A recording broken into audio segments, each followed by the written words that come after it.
राजनीति विज्ञान व प्रतियोगी परीक्षाओं से संबंधित हिंदी में जानकारी प्राप्त करने के लिए हमारा चैनल सब्सक्राइब करें। BA, MA, B.Ed तथा M.Ed के विद्यार्थियों के लिए विशेष पाठ्य सामग्री प्राप्त करने के लिए बेल आइकन भी दबाएं। नमस्कार विद्यार्थियों, आज हम पाठ्यचर्या के बारे में बात करेंगे। पाठ्यचर्या प्रत्येक सभ्य समाज अपनी युवा पीढ़ी के सामाजिकरण हेतु एक निश्चित शैक्षिक पाठ्यक्रम का नियोजन करता है, जिसका क्रियान्वयन विद्यालय के माध्यम से किया जाता है। इस प्रक्रिया में किन बातों का समावेश हो तथा इन्हें शैक्षिक व्यवहार और क्रिया के रूप में कैसे परिवर्तित किया जाए, इस संबंध में काफी मतभेद रहा। वर्तमान समय में भी ये मतभेद विद्यमान है कि पाठ्यचर्या में क्या समाहित किया जाए, इसे कैसे संगठित तथा क्रमबद्ध करके पढ़ाया जाए। इस मतभेद के कारण ही पाठ्यचर्या की संकल्पना तथा इसके विकास के प्रति हमारे दृष्टिकोण में एक रूपता नहीं आ सकी। इसके अतिरिक्त हम पाठ्यचर्या को शैक्षिक लक्ष्य को प्राप्त करने का एक साधन भी मानते हैं। विद्यार्थियों, पाठ्यचर्या कोर्स ऑफ स्टडी पाठ्यचर्या के अंतर्गत ही पाठ्यक्रम होता है। पाठ्यचर्या एक बृहद रूप प्रस्तुत करती है। शिक्षण में शिक्षक तथा छात्र के मध्य अंतःक्रिया पाठ्यचर्या के माध्यम से ही होती है। पाठ्यक्रम शिक्षण की क्रियाओं को दिशा प्रदान करता है। शिक्षक, शिक्षार्थी और पाठ्यक्रम के पारस्परिक अंतःक्रिया द्वारा बालक का विकास किया जाता है। तो विद्यार्थियों, पाठ्यचर्या के अंतर्गत शिक्षक, शिक्षार्थी और पाठ्यक्रम ये महत्वपूर्ण भूमिका निभाते हैं। विद्यार्थियों, यहाँ मैं आपको पाठ्यचर्या का अर्थ बताना चाहती हूँ कि पाठ्यचर्या शिक्षा प्रक्रिया की त्रिमुखी स्वरूप का महत्वपूर्ण अंग है। त्रिमुखी स्वरूप कौन से? शिक्षक, शिक्षार्थी और पाठ्यक्रम। शिक्षा के पूर्व निर्धारित उद्देश्यों को प्राप्त करने के लिए शिक्षक सीखने सिखाने की परिस्थितियों का नियोजन करता है। इसमें शिक्षण तकनीकी, सामाजिक, पर्यावरण आदि सभी चीजें शामिल होती हैं। इसलिए सामान्य रूप से इस नियोजित कार्यक्रम को ही पाठ्यचर्या कहा जाता है। इस प्रकार पाठ्यचर्या उद्देश्य की प्राप्ति का एक साधन है। पाठ्यचर्या को विद्यार्थियों अंग्रेजी भाषा में कैरिकुलम कहते हैं। पाठ्यक्रम को भी कैरिकुलम कहते हैं। इसे हिंदी में पाठ्यक्रम या शिक्षाक्रम भी कहा जाता है। पाठ्यचर्या का अर्थ दो अर्थों में लिखा जा सकता है, संकुचित और व्यापक अर्थ। अगर हम संकुचित अर्थ में बात करें तो पाठ्यचर्या का अभिप्राय केवल एक पाठ्यक्रम विषय से लिया जाता है, मतलब एक कैरिकुलम जो कि किसी कक्षा में पढ़ाया जाता है। व्यापक अर्थ में पाठ्यचर्या का तात्पर्य उन सभी अनुभवों में लिया जाता है जिन्हें बालक अपनी रुचियों एवं आवश्यकताओं के अनुसार विभिन्न क्रियाओं द्वारा कक्षा के अंदर या बाहर प्रशिक्षण प्राप्त करता है। विद्यार्थियों, यहाँ पे मैं एक बात बताना आपको चाहूंगी कि पाठ्यक्रम के अंतर्गत जो विद्यार्थी है वो सिर्फ विद्यालय के अंदर जो भी एक्टिविटीज में पार्टिसिपेट करता है या जो भी शिक्षा प्राप्त करता है वो सब पाठ्यक्रम का ही अंग होती है। लेकिन पाठ्यचर्या थोड़ा सा बृहद रूप होती है। इसके अंतर्गत विद्यार्थी कक्षा के बाहर शिक्षण प्राप्त करता है। अंदर जो प्राप्त करता है वो उसके साथ साथ बाहर, जैसे कि NCC हो गया, स्कॉट हो गया, अपना कोई भी सेमिनार, शिक्षण से संबंधित जो भी सेमिनार्स आदि हैं जिसमें वो ज्ञान अर्जन करता है, वो सभी पाठ्यचर्या का ही अंग होती है। चलिए आगे हम पाठ्यचर्या की परिभाषाओं के आधार पर समझते हैं।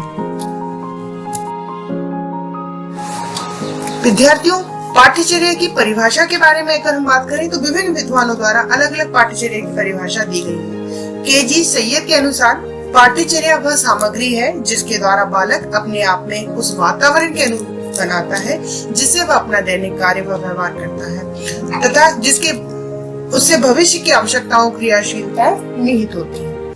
तो विद्यार्थियों, सैयद जी बताना चाहते हैं कि बालक जो भी ज्ञान अर्जन करता है जिससे अपने वो दैनिक कार्य व्यवहार को आसानी से संपन्न कर सकता है और साथ में भविष्य की आवश्यकताओं और क्रियाशीलताओं से रिलेटेड जितनी चीजें हैं, जितना भी ज्ञान अर्जन करता है वो सब भी उस पाठ्यचर्या के अंतर्गत आती हैं। डेविल प्राल के अनुसार पाठ्यचर्या औपचारिक शैक्षिक तथा प्रशिक्षण प्रयासों का एक संगठित रूप होती है। जॉन डीगी बताते हैं कि सीखने का विषय या पाठ्यचर्या पदार्थ, विचारों और सिद्धांतों का एक चित्रण है। इसके अंतर्गत उद्देश्य प्राप्ति के लिए कई बाधाएं भी आती हैं। उन्हें दूर करता हुआ जो भी ज्ञान अर्जन करता है विद्यार्थी, वह सब पाठ्यचर्या के अंतर्गत आती है। फारवेल के अनुसार पाठ्यचर्या संपूर्ण मानव जाति के ज्ञान एवं अनुभव का प्रतिरूप होती है। इसके अंतर्गत वो सब चीजों का अध्ययन किया जाना चाहिए जो मानव जाति के ज्ञान और उसके विकास में सहायक हो। माध्यमिक शिक्षा आयोग के अनुसार पाठ्यचर्या का अर्थ केवल उन सैद्धांतिक विषयों से नहीं है जो कि स्कूल में पढ़ाए जाते हैं, बल्कि उन सभी अनुभवों से है जिसमें विद्यार्थी विद्यालय, कक्षा, पुस्तकालय, प्रयोगशाला, कार्यशाला, खेल के मैदान या शिक्षक एवं छात्रों के अनेक औपचारिक संपर्कों से प्राप्त करता है। मतलब पुस्तकीय ज्ञान से पाठ्यचर्या का अर्थ न लेकर हम बृहत रूप में ले सकते हैं कि जिसमें विद्यार्थी कक्षा के अंदर हो, प्रयोगशाला में हो या कार्यशाला, किसी टाइप की सेमिनार्स हो, खेल हो, जितना भी ज्ञान वो प्राप्त करता है वो सब पाठ्यचर्या का ही एक महत्वपूर्ण अंग होती है, जो कि छात्र के जीवन के प्रत्येक पक्षों को प्रभावित करती है और उसके व्यक्तित्व का विकास करती है। विद्यार्थियों, यहाँ पर हम पाठ्यचर्या के क्षेत्र के बारे में बात करेंगे। पाठ्यचर्या का क्षेत्र सामान्यतः विद्यालयों में विद्यार्थियों को शिक्षित करने हेतु जो कुछ किया जाता है उसे पाठ्यचर्या कहते हैं। पाठ्यचर्या के अंतर्गत सम्मिलित ज्ञान का स्वरूप एवं विस्तार अनिवार्य रूप से संबंधित समाज द्वारा मान्य शैक्षिक उद्देश्यों पर निर्भर करता है। इसलिए देश काल की भिन्नता के अनुसार पाठ्यचर्या में भी भिन्नता पाई जाती है।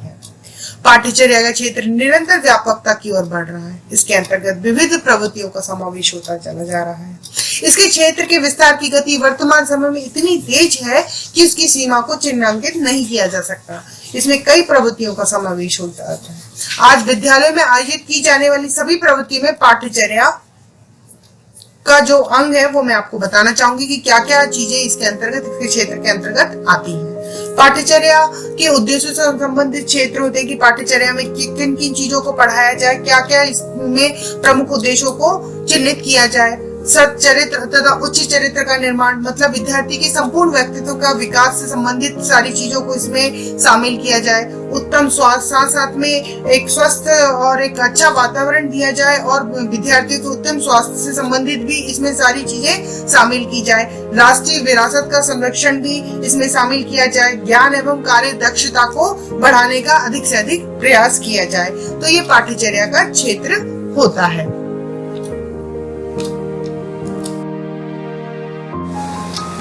विद्यार्थियों, यहाँ हम पाठ्यचर्या निर्माण के सिद्धांत के बारे में बात करेंगे। पाठ्यचर्या विद्यालय शिक्षा का केंद्र बिंदु है। पाठ्यचर्या एक सुनियोजित क्रिया है।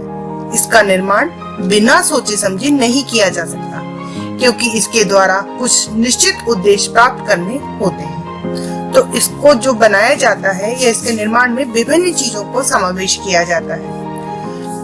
सबसे पहले बात आती है शैक्षिक उद्देश्यों की अनुकूलता का सिद्धांत। वह सभी उद्देश्य इसके अंतर्गत शामिल किए जाते हैं जिससे विद्यार्थी के व्यक्तित्व का संपूर्ण विकास हो सके। दूसरा सिद्धांत है बच्चों की आवश्यकताओं, योग्यताओं एवं रुचियों एवं भावनाओं की अनुकूलता का सिद्धांत। बहुत क्लिष्ट या बहुत ज्यादा डिफिकल्ट टाइप की चीजें, पाठ्यक्रम से रिलेटेड चीजें इसमें नहीं रखी जाती, जिससे कि बच्चा उसे आसानी से ना समझ सके। इसलिए इसमें बच्चों की रुचियों और भावनाओं के अनुकूलता के आधार पर पाठ्यचर्या का निर्माण किया जाता है।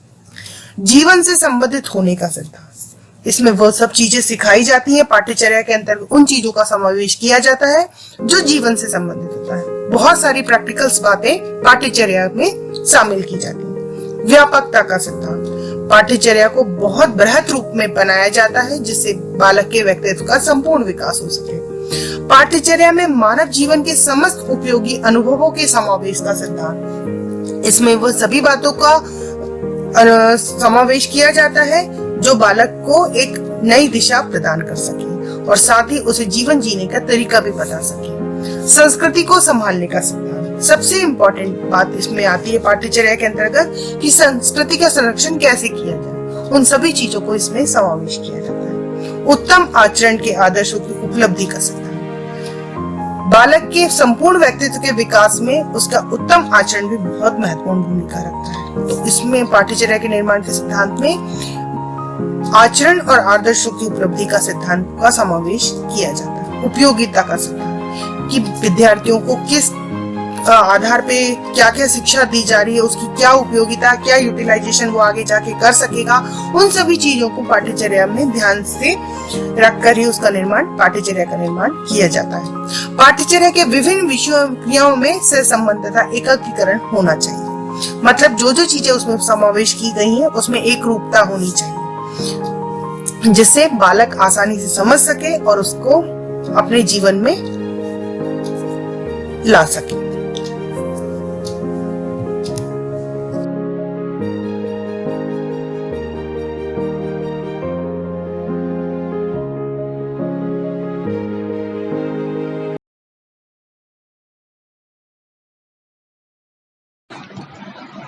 अगर आपको हमारा वीडियो पसंद आया है तो हमारा चैनल सब्सक्राइब करें, लाइक करें व बेल आइकॉन